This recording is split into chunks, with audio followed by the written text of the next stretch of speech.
परमपिता परमात्मा के मूल ज्ञान का होने जा रहा है। बहुत बड़े भाग होते हैं उन जीवों के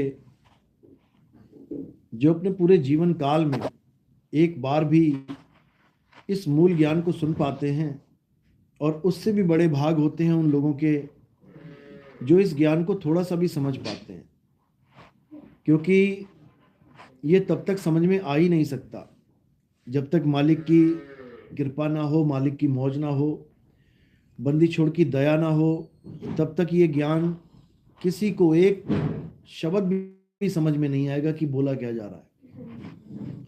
लेकिन दया है गुरु की कि जब विवेक जाग जाता है तो ये सत्संग इतना आसानी से समझ में आने लग जाता है कि जैसे ये सत्संग आप ही के लिए बना है, आप इसी की खोज में हो, लेकिन तब जब मालिक की दया हो।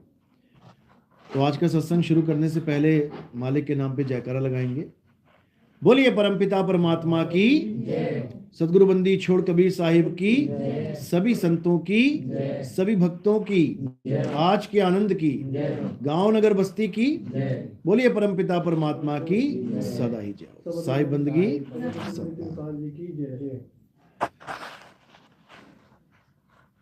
तो इस संसार में हर जीव चाहता है कि मैं परमात्मा की भक्ति करूं, मुझे परमात्मा मिले, मैं परमात्मा तक पहुंचूं।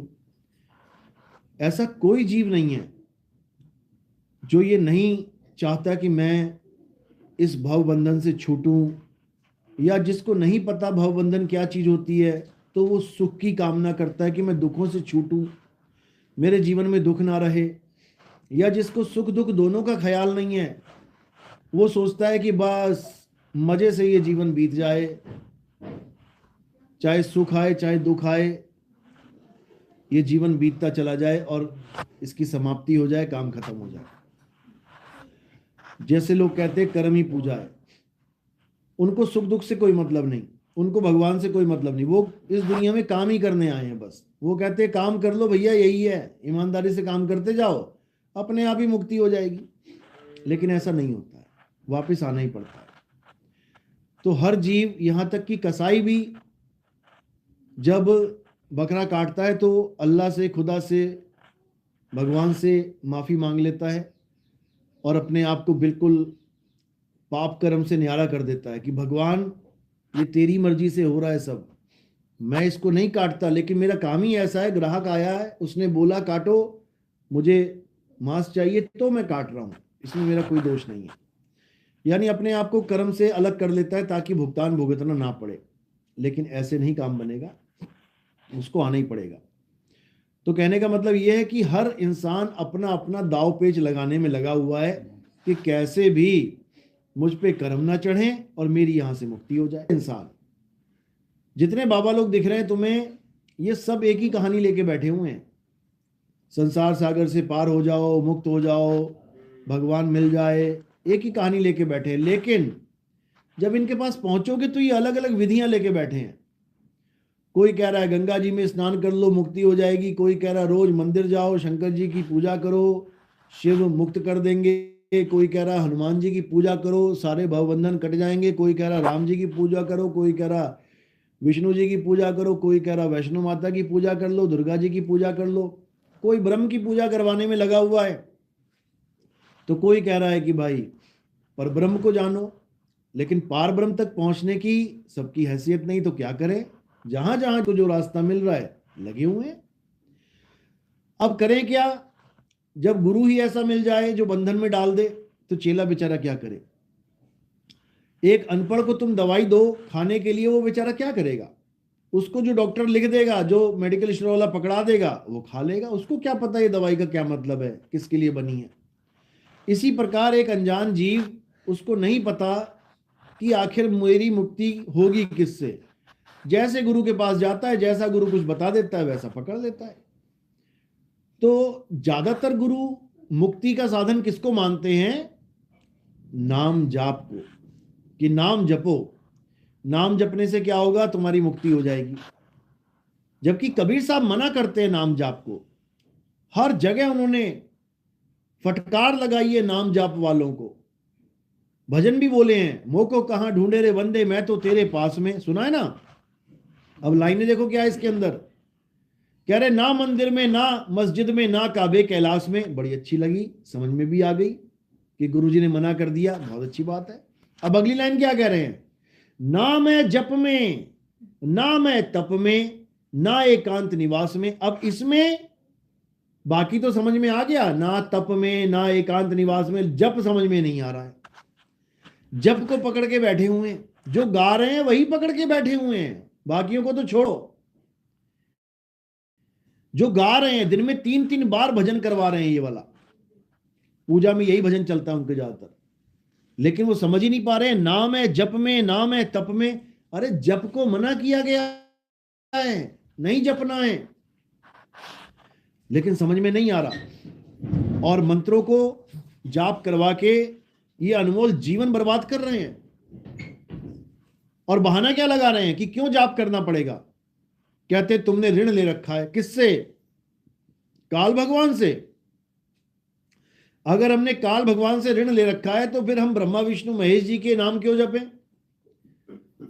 और अगर ब्रह्मा विष्णु महेश जी से ऋण ले रखा है तो मुझे बता दो, तुम कब पहुंचे ब्रह्मा जी के पास ऋण लेने? तुम गए कब विष्णु जी के पास ऋण लेने?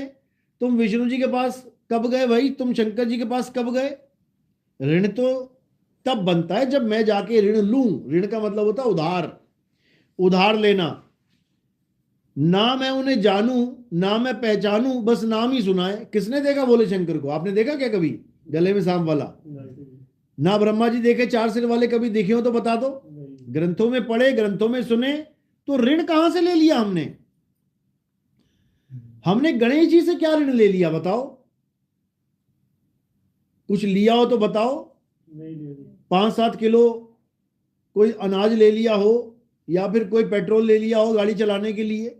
ऋण तो ऐसे ही होता है, जाओ तुम पेट्रोल दुकान पे जाओ, पेट्रोल पंप पे जाओ, तुम्हारा कोई रिश्तेदार लगा है, तुम्हारा कोई मित्रगण है, उसको कह दो या 200 रुपए पेट्रोल डाल देना, कल दे दूंगा। ऋण होता है ये, ऋण हो गया। तुम जानते हो पेट्रोल वाले को, तुम गए उसके पास तभी तो ऋण लिया। अरे मैं जानू ना पहचानू, मैं मिला नहीं कभी, मैं किससे ऋण लेके आ गया? उसके नाम जपवाए जा रहे हैं। और जिससे ऋण लिया है, यानी जिससे तुम रोज ऋण ले रहे हो, जिससे तुम्हारे काम चल रहे हैं, उनका तुम नाम नहीं जपते। कौन है वो? पवन देव। रोज सांस ले रहे हो ना, तो पवन देव का नाम जपो ना। क्यों नहीं जप रहे हो? ऋण तो उससे ले रहे हो, फ्री में हवा ले रहे हो, पैसे तो नहीं दे रहा। पवन देव ने पैसे तो नहीं लिए तुम लोग से। कितनी सांस ले रहे हो? एक सांस इतने की है, लिए तो बता दो। तो किसके ऋणी हो तुम? पवन देव के ऋणी हो। आग तुम जलाओ चूल्हे में, रोज आग जला रहे हो, कितने पैसे ले रही है? वो बात अलग है कि सिलेंडर के पैसे लग रहे हैं, तो वो भी तो ऋण मुक्ति हो गए, पैसे दे के ले रहे हो, उसका भी ऋण कहाँ रहा? जल देवता, रोज पानी पी रहे हो, कितने पैसे दे रहे हो जल को? नल का गेड़ा निकाल लिया पानी नीचे से, वरुण देव है जल का देवता, उसका नाम। ये बिल्कुल कोरा अज्ञान है, समझ लो। जब गणेश जी पैदा भी नहीं हुए थे, जब गणेश जी पैदा भी नहीं हुए थे, उससे पहले कबीर साहब अगर किसी को नाम देते तो क्या गणेश जी का ऋण चढ़ता क्या? गणेश जी कब पैदा हुआ है? बहुत बाद में पैदा हुए, सृष्टि बनने के बाद। जब शंकर पार्वती जी का ब्याह हो गया, उसके बाद कहते मैल से गणेश जी बनाया उसने। अरे जिसको मैल से बनाया वो तुम्हें क्या देगा, पहले ये बता दो। सभी जानते हैं जिसको देख लो। तो गणेश जी के पैदा होने से पहले अगर किसी को नाम दीक्षा मिलती तो वो कलीन का नाम जपता ही नहीं वो, क्योंकि गणेश जी पैदा ही नहीं हुए तो ऋण किसका देंगे? तो ये सब कोरी अज्ञानता है, ये सब अविवेकी लोगों का कार्य है। ये तंत्र मंत्र जंतर, किसी का कोई ऋण नहीं देना है, समझ लो। बच्चा किडनैप करके ले आओ, अब उससे कहो इस कमरे में रहेगा तू और किराया देना, खाना खाएगा तू, खाने का पैसा देना, यहाँ घूमने जाएगा, आंगन में बैठेगा, उसका किराया भाड़ा देना, पंखा चल रहा है तेरे लिए, पंखे का भाड़ा। अरे भाई तू लेके क्यों आया मुझे?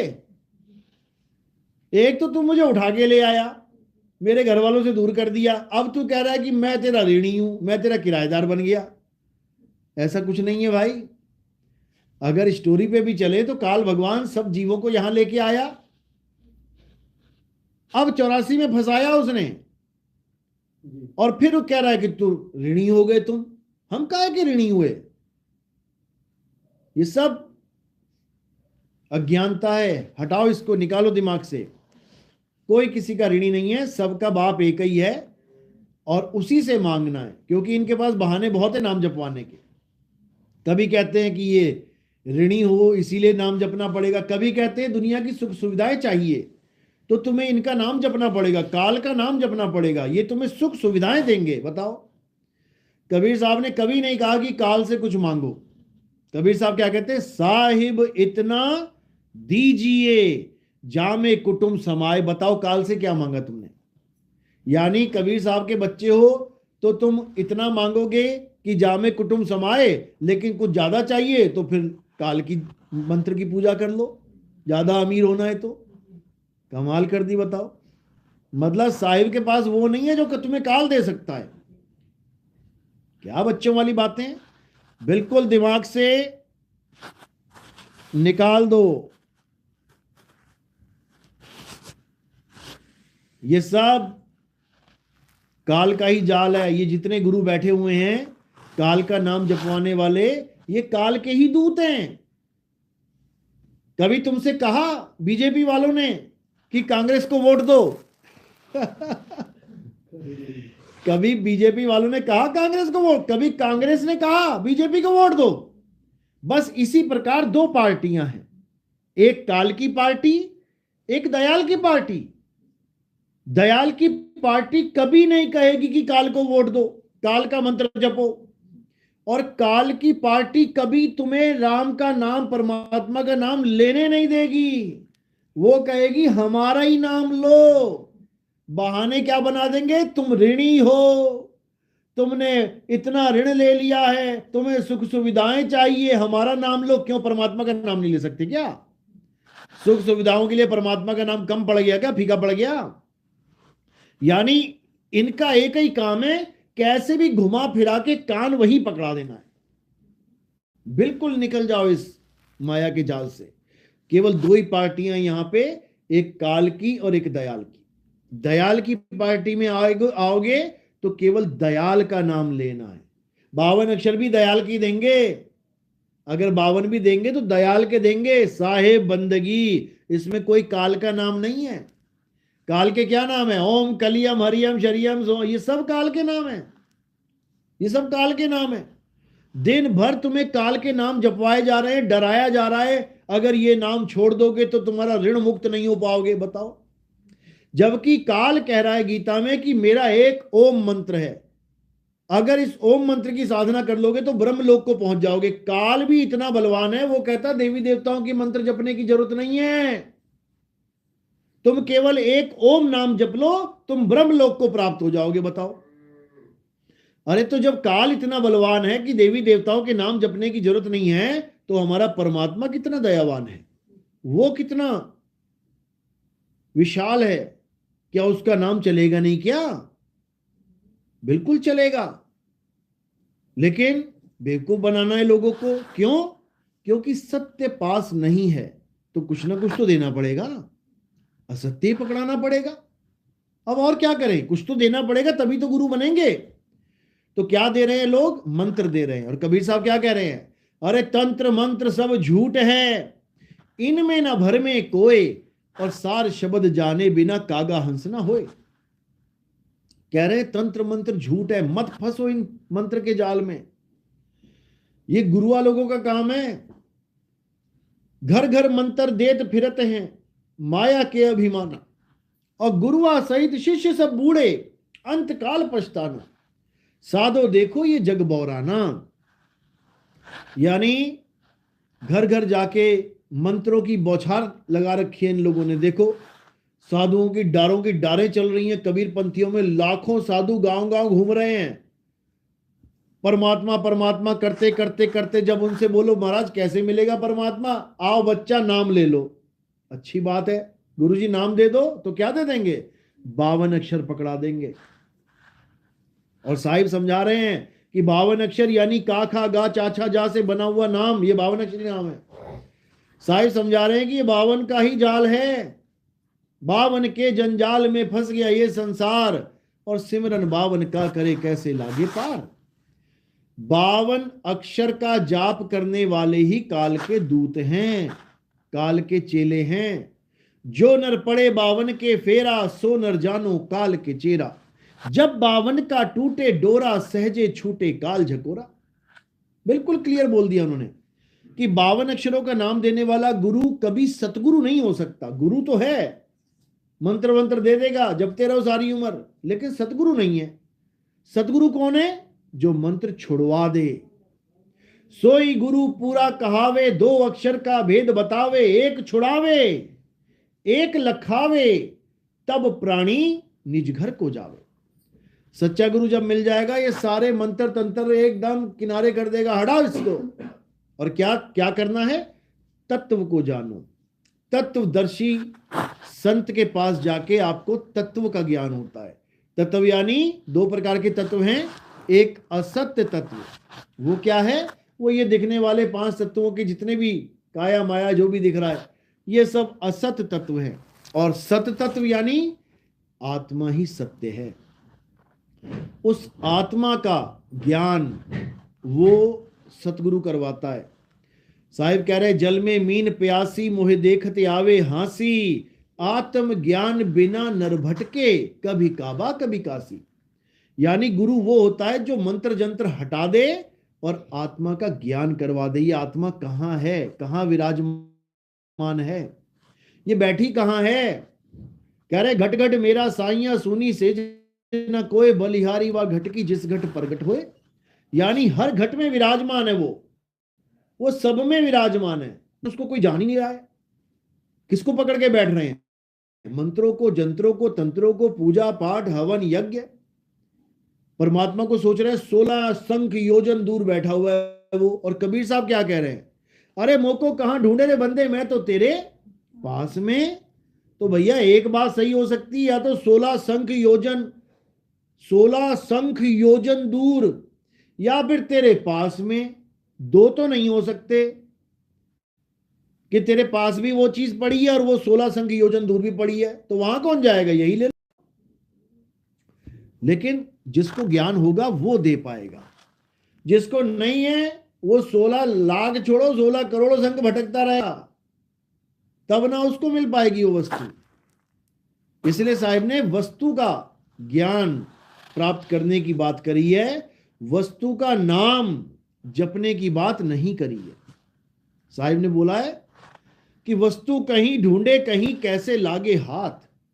गुप्त वस्तु तब मिले, भेदी लीजे साथ। भेदी गुरु चाहिए।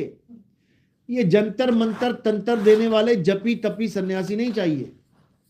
भेदी लीना साथ में, और दीनी वस्तु लखाए। कोटि जन्म का पंथ था, पल में पहुंचा जाए। करोड़ों जन्म लग जाते उस वस्तु तक पहुंचने में, लेकिन गुरु मिल गया, अब वस्तु सहज ही प्राप्त हो जाएगी। क्यों? क्योंकि वो है ही सहज योग, उसका नाम ही सहज योग है। संतो सहज समाधि भली है, गुरु प्रताप जा दिन से जगी है, दिन दिन अधिक चली है। कह रहे हैं उस समाधि को करने के लिए तुम्हें कहीं परिक्रमा नहीं करनी पड़ेगी कि लोग पहाड़ की परिक्रमा कर रहे हैं, 84 कोस परिक्रमा करके आ रहा हूं मैं, या मंदिर की परिक्रमा। कह रहे जहां जहां डोलूं सो परिक्रमा, और जो जो करूं सो पूजा। वहां दिया जलाने की जरूरत नहीं पड़ेगी कि भगवान को पूजना है तो दिया जलाएंगे, ये नहीं करना पड़ेगा। फिर दिया जला के छोड़ दो पूरी रात, और सुबह तक उसमें लाखों छोटे छोटे छोटे छोटे कीड़े मरे पड़े होंगे उसमें। गए थे पुण्य करने, कमा लाए पाप। किसी दिए की जरूरत नहीं है परमात्मा को। तो कह रहे जहां जहां डोलू सो परिक्रमा, जो जो करूं सो पूजा। गिर है उजाड़ एक सम देखूं, भाव मिटाऊं दूजा। गिर है उजाड़, चाहे कोई उजाड़ है जगह, चाहे वो ग्रस्त है घर है, एक समान देखेंगे उसको, उसमें भेद नहीं करेंगे, यानी एक दृष्टि से सबको देखेंगे। गिर है उजाड़ एक सम देखूं, भाव मिटाऊं दूजा। तो साहिब कह रहे हैं आगे, आंख न मूंदे कान न रूंदू, तनिक कष्ट नहीं धारूं, खुले नयन पहचानू, हंस सुंदर रूप निहारूं।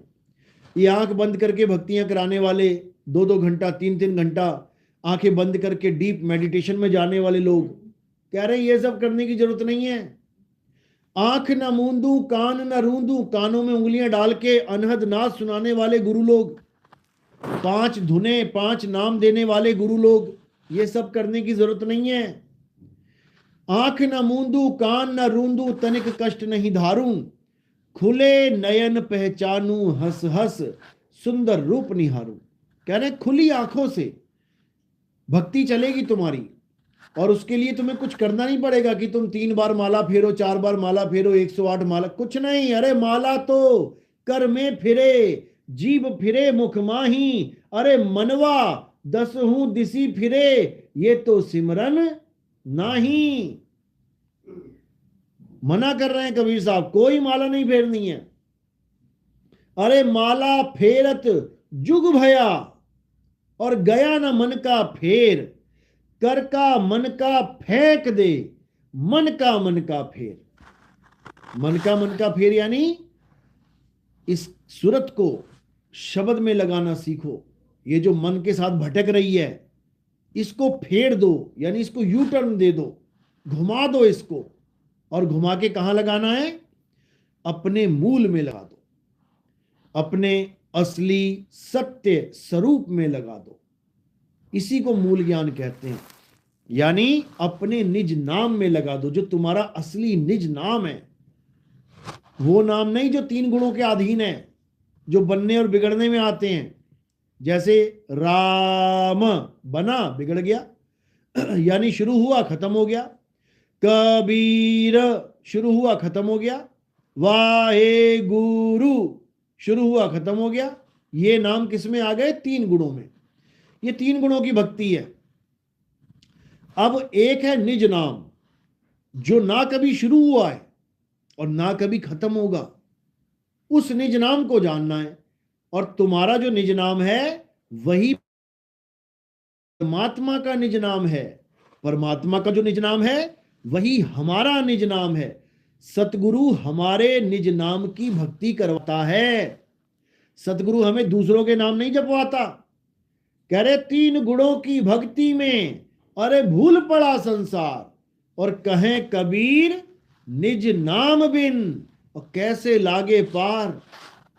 जब तक तुम्हें तुम्हारा नाम देने वाला गुरु नहीं मिल गया, दूसरों के नाम देने वाले तो युगों युगों से बैठे हुए हैं। कहीं भी चले जाओ किसी ना किसी का नाम पकड़ा देंगे। देख लो, तुम्हें तुम्हारा नाम देने वाला गुरु जब तक नहीं मिला, तुम्हारा नाम है क्या?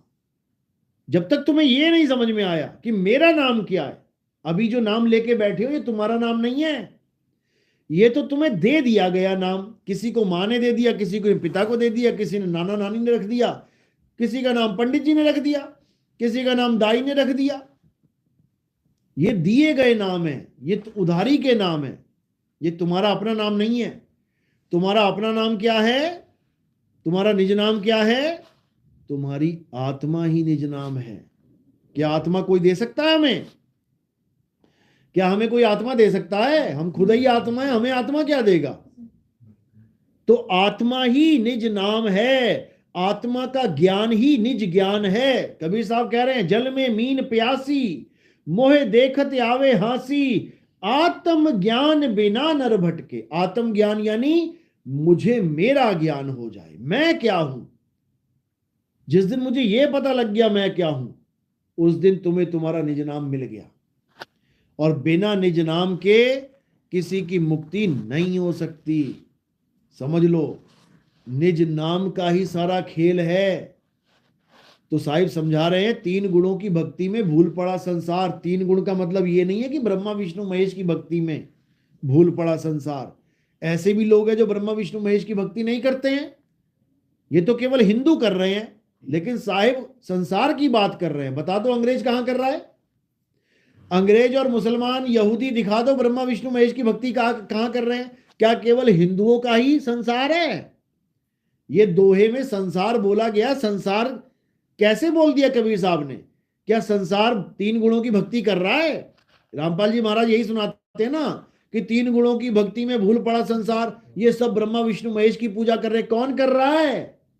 केवल हिंदू कर रहे हैं। और हिंदू कितने हैं?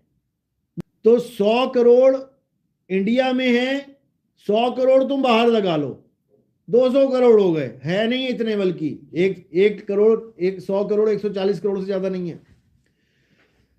तो 850 करोड़ लोगों में से मात्र 140 करोड़ ब्रह्मा विष्णु महेश जी की पूजा कर रहे हैं। तो बाकी कैसे कर रहे हैं तीन गुणों की भक्ति? क्योंकि रामपाल जी को खुद नहीं पता तीन गुण है क्या। केवल रजोगुण सतोगुण तमोगुण बोलने से ज्ञान नहीं हो जाता तीन गुणों का।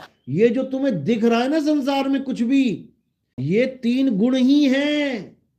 तीन गुण का मतलब है पैदा होना, पलना और नाश हो जाना। जो भी ऐसी भक्ति कर रहा है जो पैदा होती है, पलती है और नाश हो जाती है, जैसे कोई चर्च में जाता है तो चर्च में क्या कर रहा है? ईसा मसीह की फोटो पूज रहा है। ईसा मसीह की फोटो जब बनना शुरू हुई तब वो रजोगुण में है, जब बन के तैयार हो गई तब वो सतोगुण में है, और जब वो टूटेगी तब वो तमोगुण में आ जाएगी। यानी वो भी तीन गुणों की भक्ति कर रहे हैं, लेकिन ब्रह्मा विष्णु महेश की नहीं कर रहे। तो साहिब समझा रहे हैं तीन गुणों की भक्ति में भूल पड़ा संसार। इन्हीं तीन गुणों में नाम जाप भी आ जाता है, इन्हीं तीन गुणों में मंदिर मस्जिद गुरुद्वारे भी आ जाते हैं, इन्हीं तीन गुणों में ये काया भी आ जाती है। पैदा हुई, पल रही है, नाश हो जाएगी। अब कोई काया की भक्ति करने लग जाए, काया के साथ और क्या क्या चीजें जुड़ी हैं? सांस। कोई कहे सांस की भक्ति करेंगे जी, अरे सांस भी खत्म हो जाएगी एक दिन। सांस तो गिन के मिली है, रोज खत्म हो रही हैं, 21,600 सांसें रोज कम हो रही हैं। तो ये सतभक्ति कैसे हो सकती है? जो चीज कम हो रही है, ज्यादा हो रही है, वो माया है, वो तीन गुणों के अधीन है। सतभक्ति क्या है? तीन गुणों से ऊपर क्या है? हे अर्जुन, जो आत्मा का ज्ञान प्राप्त कर लेते हैं वो मेरी त्रिगुणी माया को सहज ही लांघ जाते हैं। मेरी त्रिगुणी माया है ये, यानी तीनों गुणों में लिप्त जो माया है उसको जीव नहीं जान सकता। उसको पता ही नहीं है कि मैं मायावी नाम जप रहा हूं कि मैं परमात्मा का नाम जप रहा हूं। ये सारे नाम, सारे मंत्र, सारे देह, सारे श्वासा, नाभि जो भी लेके बैठे, ये चक्कर वक्कर, ये सब तीन गुणों में आते हैं। तीन गुणों में क्या चीज नहीं आती? जो ना कभी पैदा हुई, ना कभी पलेगी और ना कभी मरेगी, उसको कहते हैं तीन गुण से रहित। और वो क्या है? हे अर्जुन, आत्मा का ना तो जब कभी जन्म होता है, ना ही आत्मा की कभी मृत्यु होती है। ब्रह्मा विष्णु महेश का जन्म होता है, मृत्यु हो जाती है। गौरी गणेश का जन्म होता है, मृत्यु हो जाती है। सारे देवी देवताओं का जन्म होता है, मृत्यु हो जाती है। सारे गुरु, सारे शिष्यों का जन्म होता है, मृत्यु हो जाती है। लेकिन कौन है जिसका जन्म और मृत्यु नहीं होती? आत्मा। आत्मा ही है जिसका जन्म और मृत्यु नहीं होती। हे अर्जुन, अपनी आत्मा में रमण करना सीखो। अध्याय 3 17वां श्लोक पढ़ो जाके, गीता क्या कह रही है। ओम मंत्र तो दिखाई दे गया गीता में, जो तीन गुणों के अंडर आता है। आ उ म खत्म हो गया, ये तो दिखाई दे गया बाबा लोग को। और जो उसमें आत्मा आत्मा आत्मा चीख चीख के बताया जा रहा है, वो नहीं दिख रही।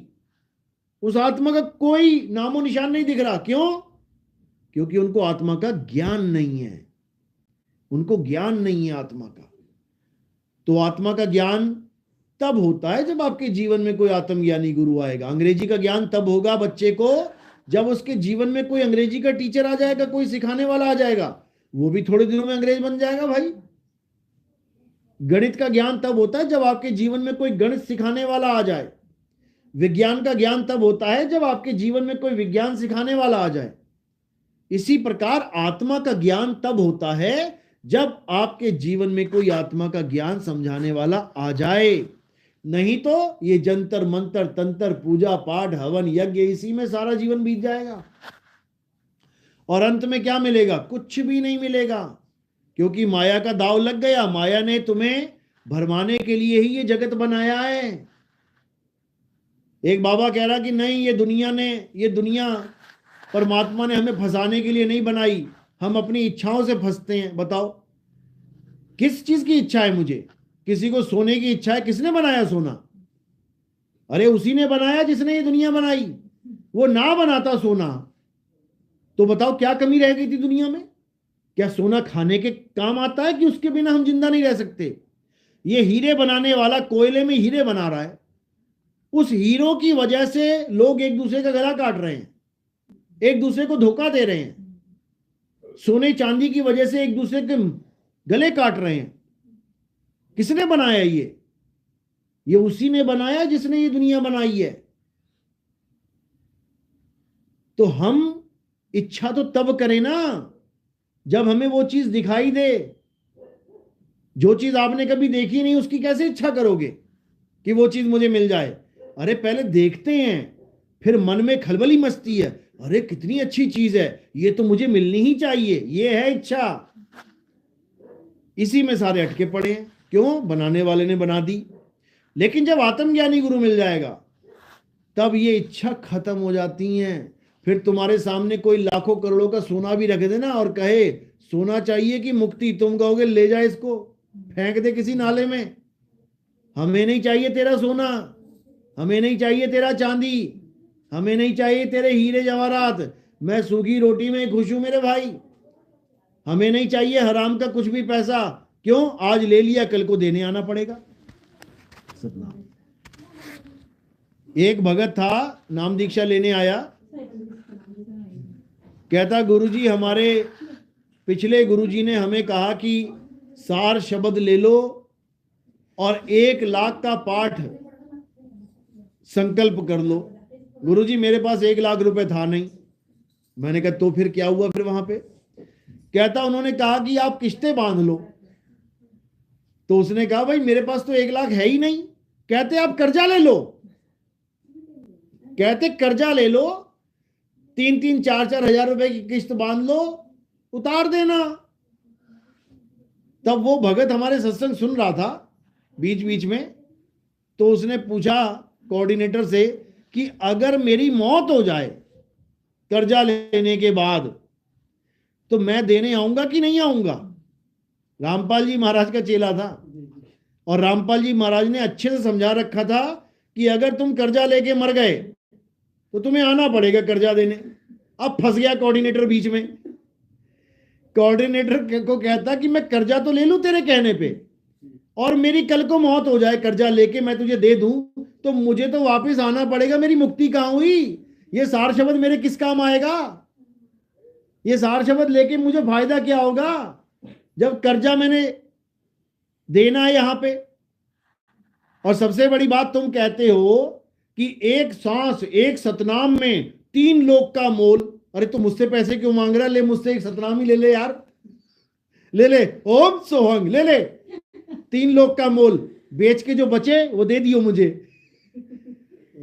तो पैर उखड़ गए उसके, क्योंकि रामपाल जी ने बोला हुआ है कि तुम एक बार जो सतनाम जपते हो 3 लोक का मोल है, यानी 3 लोक को तुम बेच आओ कहीं पे तो जो उतना मोल मिलेगा वो मोल है। तो ठीक है भैया, 21,000 मैं क्यों दूं, 51,000 मैं क्यों दूं? मैं तुझे ओम सोहंग दे रहा हूं, मेरे 2 मंत्र ले ले ले, 2 बार पृथ्वी बेच दे सारी, 3 लोक बेच दे 2 बार।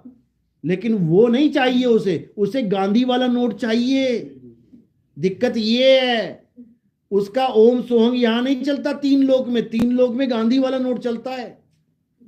तो कहता तू पक्का नितिन दास के सत्संग सुन रहा है? कह रहा उन्हीं के सुन रहा हूं महाराज जी, तभी तुम्हारे पास जवाब नहीं आ रहा, नहीं तो सबकी बोलती तुम लोग ने बंद कर रखी है। उसके ज्ञान के आगे तुम्हारी बोलती बंद क्यों हो जाती है? ये वो बोल के आया हमारे पास, रिकॉर्डिंग पड़ी है मेरे पास सारी। तो बात यही है, नितिन दास के सत्संग सुन लोगे नाम खंड हो जाएगा। बताओ, अरे दारू पी के नाम खंड हो जाएगा, मीट खा के नाम खंड हो जाएगा, झूठ बोल के नाम खंड हो जाएगा, गाली दे के नाम, ये तो समझ में आता था। सत्संग सुन के नाम खंड हो जाएगा? वाह भाई वाह, सत्संग सुन के भी नाम खंड होता है कभी? कमाल हो गई। अपना चेला कहीं हिल जाए इधर उधर तो उसका पीला पर्चा निकाल देंगे, ये गुरुद्रोही है। और दूसरों को क्यों तुम अपने ग्रुप में शामिल कर रहे हो? दूसरे गुरु का चेला आता है तो उसका वेलकम करते हैं, आ जाओ आ जाओ। तब क्यों नहीं कहते कि ये गुरुद्रोही है, ये अपने गुरु को छोड़ के आ रहा है? तब तो नहीं तुम बोलोगे गुरुद्रोही है। क्यों? पता है कि ये आमदनी का सौदा है। आजा बेटा आजा, तुझे निचोड़ते हैं अच्छे से। बड़े बड़े आश्रम लड्डू पेड़े कैसे खिलाएंगे लोगों को? इन्हीं लोगों से खिलाएंगे। तो भाई बात ये है, किसी का सत्संग सुनने से नाम खंड नहीं होता। अगर किसी का सत्संग सुनने से नाम खंड हो जाता तो रामपाल जी महाराज ज्ञान चर्चा के नाम पे लोगों का सत्संग ना डालते उसमें। वो भी तो सुन ही रहे हो तुम। आध्यात्मिक ज्ञान चर्चा, गुरुजी के पास पहुंच गए, फोन पे इंटरव्यू ले लिया किसी से, उनसे बातें करी, सत्संग की बातें करी, फिर वो तुम दिखा रहे हो, वो भी तो सत्संग ही है। उससे नाम खंड नहीं हो रहा है तो तुम्हारा सत्संग सुनने से नाम कैसे खंड हो जाएगा? क्योंकि इनको पता है नितिन दास का सत्संग सुन लिया, नाम छोड़ो हमारा पंथ ही खंड हो जाएगा। क्योंकि इनका 12वां पंथ है। ये 12 पंथ का सिलेबस पढ़ा रहे हैं तुम्हें। 12 पंथ का मतलब है गरीबदास जी महाराज। गरीबदास जी महाराज ने जो भी ग्रंथ में लिखा है वो 12वें पंथ का ही सिलेबस है। इसलिए कबीर साहब ने कहा कि 12 पंथ होए उजियारा। गरीबदास जी महाराज की वाणी से उजियारा हो गया। जो बचा कुचा उजियारा था वो रामपाल जी महाराज ने कर डाला बहुत सारा। पूरे संसार में गरीबदास जी की वाणी फैला दी, अच्छी बात है। लेकिन साहिब कह रहे हैं कि 12 पंथ से बात नहीं बनेगी, 12 पंथ के सिलेबस से बात नहीं बनेगी। 12 पंथ प्रकट हुए उजियारा, 13वें पंथ मिटे सकल अंधियारा। यानी 13वां पंथ जो है वो 12 से बिल्कुल अलग होगा। 12 क्लास का सिलेबस अलग है। ओम कलियम हरियम शरियम ओम सोहंग, ये सब 12 क्लास का सिलेबस है। ये सब गरीबदास जी महाराज की वाणी का सिलेबस है। ये 12वें पंथ की वाणी है। आगे जो 13वां पंथ है वो क्या है? वो नी अक्षर का सिलेबस है, वो नी शब्द का सिलेबस है, वो नी तत्व का सिलेबस है, वो आत्मज्ञान का सिलेबस है।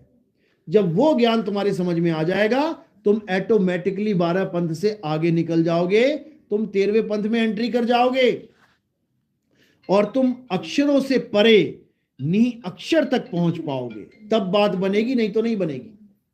तो इसलिए ठीक है, जिस गुरु ने जितना ज्ञान दिया ठीक है, नमस्कार है सब गुरुओं को। गुरु मेरे सभी बड़े अपनी अपनी ठौर, शब्द विवेकी पारखी सो माथे का मोर। बता दिया कि गुरु मेरे सभी बड़े।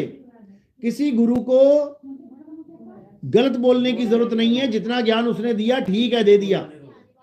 लेकिन शब्द विवेकी पारखी, जो शब्द का विवेक के द्वारा परख करना सिखा दे, कहते हैं सो माथे का मोर। बात उसकी चल रही है। तो कबीर साहब ने कभी नहीं कहा कि लोगों के सत्संग मत सुनो, और ना ही हम कहते हैं कि किसी के सत्संग मत सुनो। सबके सुनो। सब काहू का लीजिए साचा शब्द निहार, और पक्षपात मत कीजिए कहें कबीर विचार। सबका सत्संग सुनो, तभी तो परख कर पाओगे कि मेरा गुरु क्या बता रहा है, अरे ये सामने वाला क्या बता रहा है, अरे वो क्या बता रहा है। ये जो मना करने वाला खेल है कि नितिन दास का सत्संग सुनोगे तो नाम खंड हो जाएगा, ये बिल्कुल ऐसा है जैसे कोई पहलवान है, उसका गुरु क्या कह रहा है पहलवान को, बेटा इन सारे गांव वालों से लड़ लियो, जितना मर्जी लड़ लियो, लेकिन वो नितिन दास से मत लड़ियो, वो पटक पटक के मारेगा, उससे मत लड़ियो, बाकी सारे संसार से लड़ लियो, जीत जाएगा तू। ये वही बात है। ज्ञान चर्चा करने जाते हैं ये लोग वेदों वालों के साथ, पुराणों वालों के साथ, वहां इनका नाम खंड नहीं होता, वहां इनका नाम खंड नहीं होता। सबके साथ ज्ञान चर्चा कर रहे हैं, वहां नाम खंड नहीं होता। लेकिन जब नितिन दास की बारी आती है तो कहते हैं उसका ज्ञान मत सुन लेना, नाम खंड हो जाएगा। नाम नहीं खंड हो जाएगा, तुम्हारा पंथ ही खंड हो जाएगा।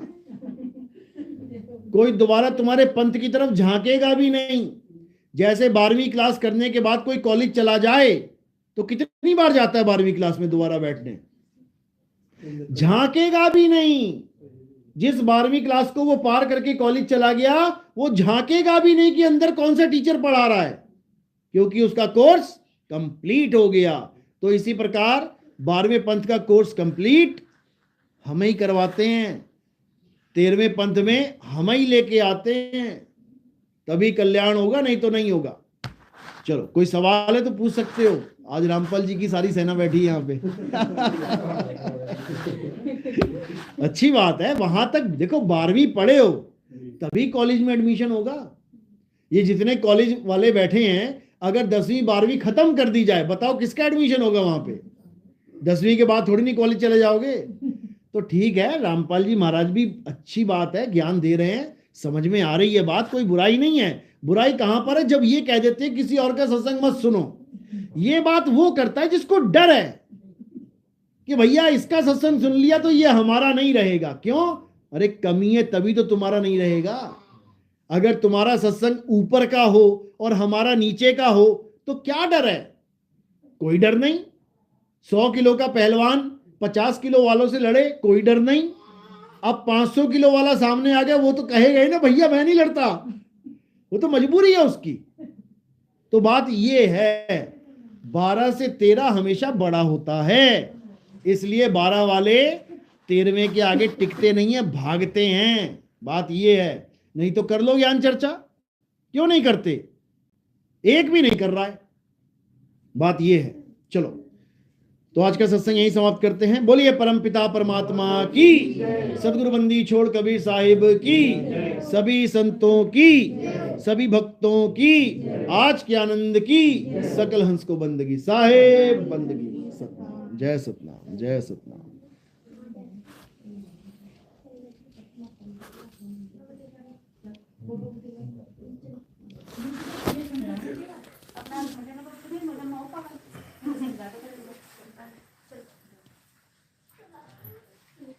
सतनाम सतनाम सतनाम सतनाम सतनाम सतनाम, जय सतनाम, जय सतनाम।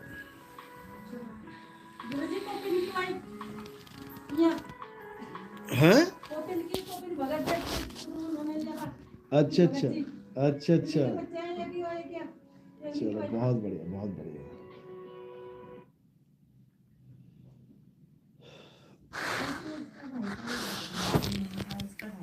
साहिब बंदगी सतनाम। कल का प्रोग्राम बिजनौर में है। जो भी भगत बिजनौर में मिलना चाहता है, सत्संग में आना चाहता है, वो आ सकता है, मुझे मैसेज कर दें। जय सतनाम, जय सतनाम।